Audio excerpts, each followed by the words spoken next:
弟兄姊妹，大家平安。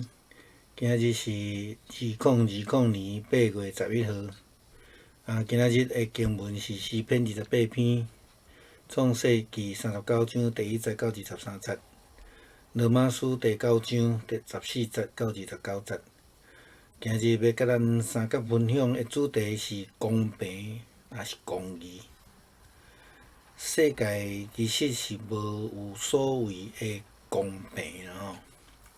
就是讲，人所期待迄种齐头式的公平，永远袂发生啦。咱拢捌听过安尼的话讲有的人是含金汤匙仔出世的啦吼。这个形容一个人的出身是加比别人加少好，可能伊的爸母也是伊家族有大笔的即个遗产留落来，所以伊生落来的基础就比别人较好啦吼。伫甲人的竞争的即个基础顶悬上，当然也是无共款啦吼。有的人出身就比较较善车，就算是讲真努力，总是比着遐个含着金汤匙仔出世的人，佫有一寡差的距离啦吼。但是这个结果嘛，无一定倒一个一定好，就是倒一个一定歹啦吼。那么用人的基础角度来论公平的时阵，当然就家己讲家己的话吼。若要将所拄着的生命的难题拢怪罪讲上帝足无公平啦，这实在是真歹去论啦吼。保罗伫罗马书第9章14节伊安尼讲，安尼咱要怎样讲？上帝有不义吗？断断毋是。为什么袂使讲上帝是无公平不义的？因为上帝毋是咧论公平，也是讲牧师的意思是讲，人所谓的公平的标准啦吼。保罗继续讲，我要怜悯什么人，我所怜悯的；我要体贴我所体贴的。这并毋是讲，因为安尼咱就会当讲上帝无公平，因为上帝拢安尼照伊家己的做法啦吼。但是为什么上帝讲我要怜悯什么人就怜悯什么人？安尼就讲上帝偏心吗？还是讲伊就无公平啊？讲即种的论调的人，基本上袂记咧一个真重要的代志，就是什么人是上帝啦吼。咱搁论到伫约瑟的故事，伊的哥哥就是用公平的角度在看，所以咧论伊老爸作为。咱若用安尼来譬喻的时阵，好像亲像人咧论上帝无公平一样啦吼。因为安尼基础才会出大代志啦吼。含家己的小弟的命，就想要甲杀伊死啊吼。今仔创世纪的记载中间，咱搁看到约瑟去用卖到伫埃及了后，伊所拄着的代志。伊的人生真正一波几若折安尼吼。伊互哥哥出卖，搁去互主人的太太陷害，甲落尾，搁接续的经文记载，伊互迄落伫监狱的官员来卖去去，还是讲就出卖去安尼啦吼。咱对今仔日个经文的中间的记载来看，也是讲咱用角色来换咱想看觅呢。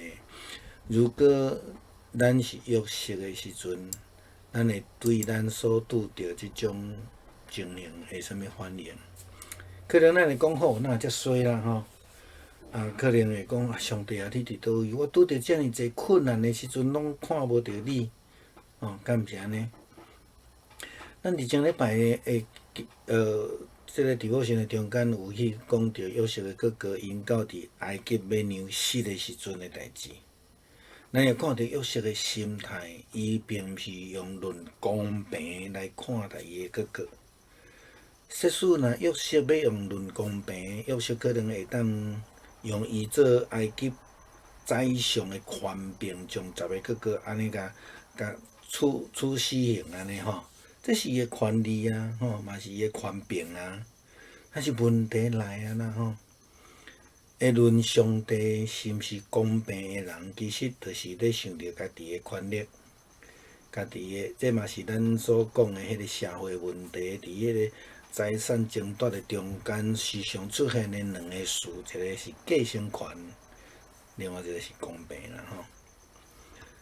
保罗伫罗马教写互罗马教会的批论到公平的问题，当然是因伫即种代志出现伫因的中间啦，因此因伫遐咧论，保罗才会提出即个教导吼。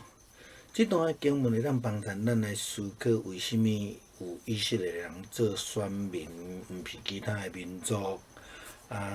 虽然咱毋是选民，事实上上帝的怜悯、慈爱、犹原甲咱三甲伫咧。咱犹原会当因为信来被称作义，咱犹原会当因为信来得救，佮称作上帝的儿女。所以保罗伫今仔日个经文内底，其实有解释真清楚，解释真清楚。伊有讲到即个部分，伊讲就是咱才会互伊所调的，毋是出伫犹太人，也出伫外邦人。亲像伊伫何西阿的册所讲的，毋是我的百姓，我要称因做百姓；毋是得着疼的，要称因做得着疼的。前伫啥所在，甲因讲，恁毋是我的百姓，伫遐因要称做真活上帝的囝。后壁当然还佫有啦吼。伫遮咱会当用一个真简单的譬如，就是耶稣基督的譬如，就是泡汤圆请工人的譬如。以色列选民就是迄个耶稣咧讲，一透早就去互找去做工的工人。咱遮的外邦人，你甲我，可能就是尾几批去互叫入去的工人。遐个比较较晏去互叫入来的人，无需要讲无公平啦，是安怎因就会当较早来？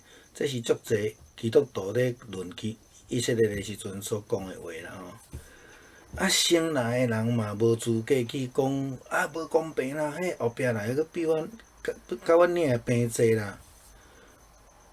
咱毋通袂记住，上帝才是上帝，先来的、后面来的，拢毋是上帝。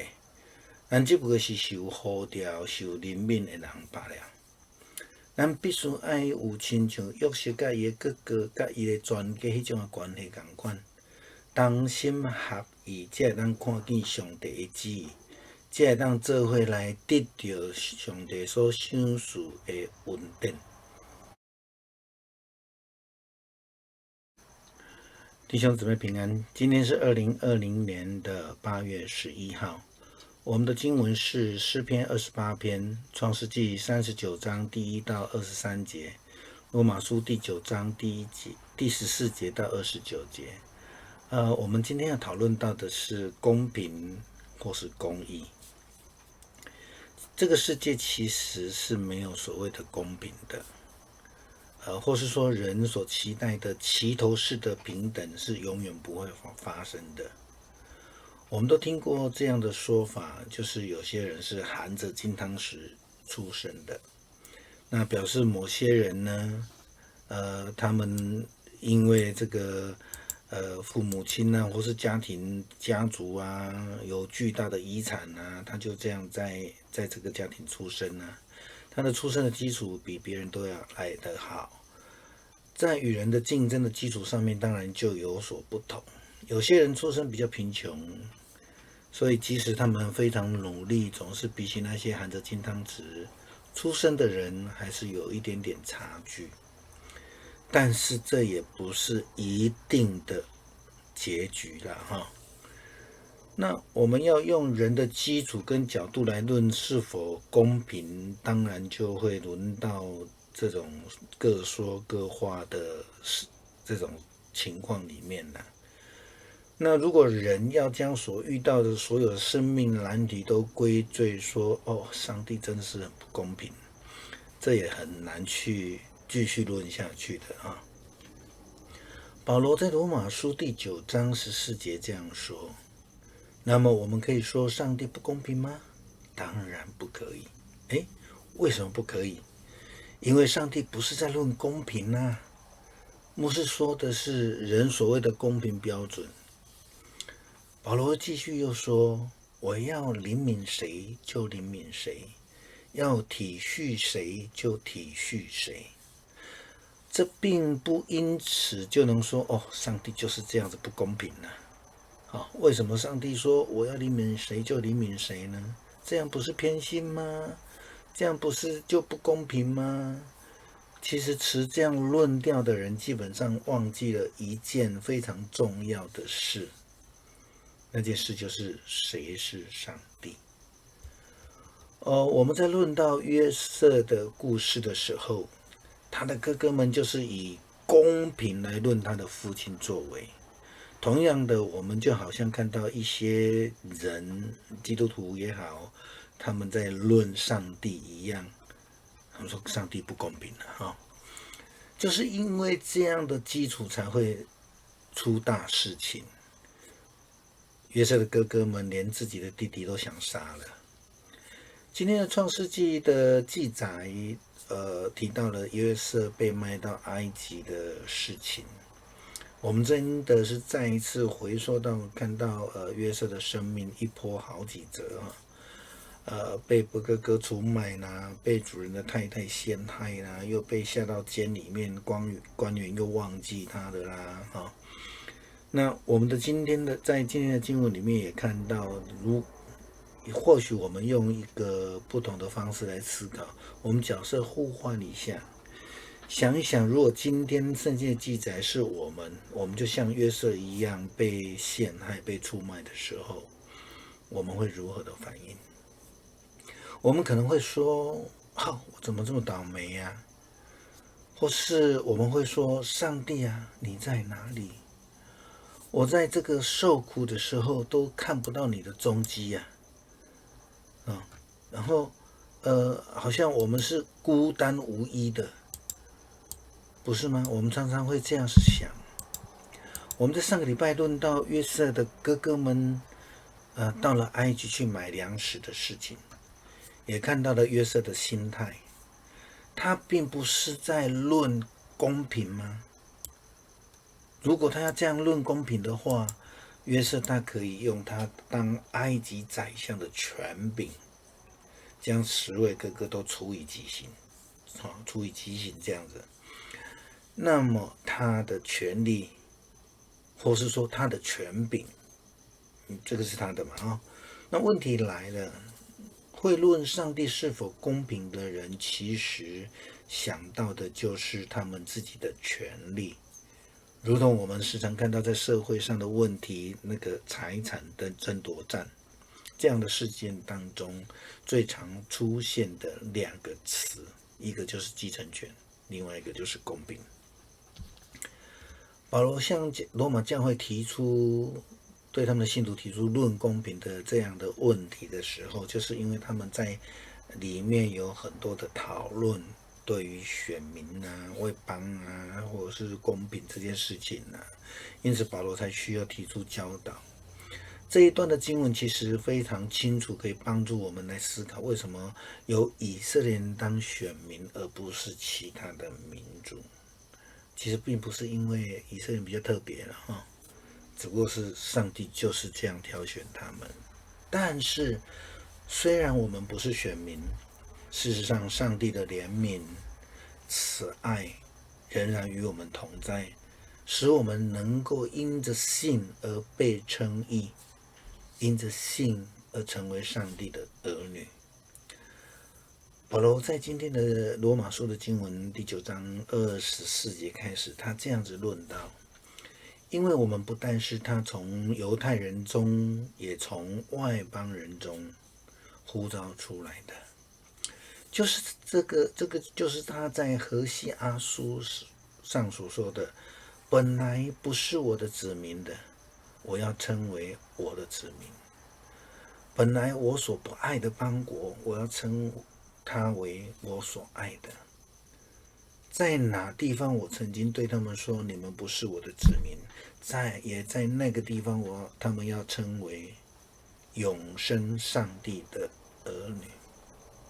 这在旧约何西阿书就已经是这么清楚的预言那我们用一个非常简单而明白的说明，就是用耶稣基督的葡萄园请工人的比喻。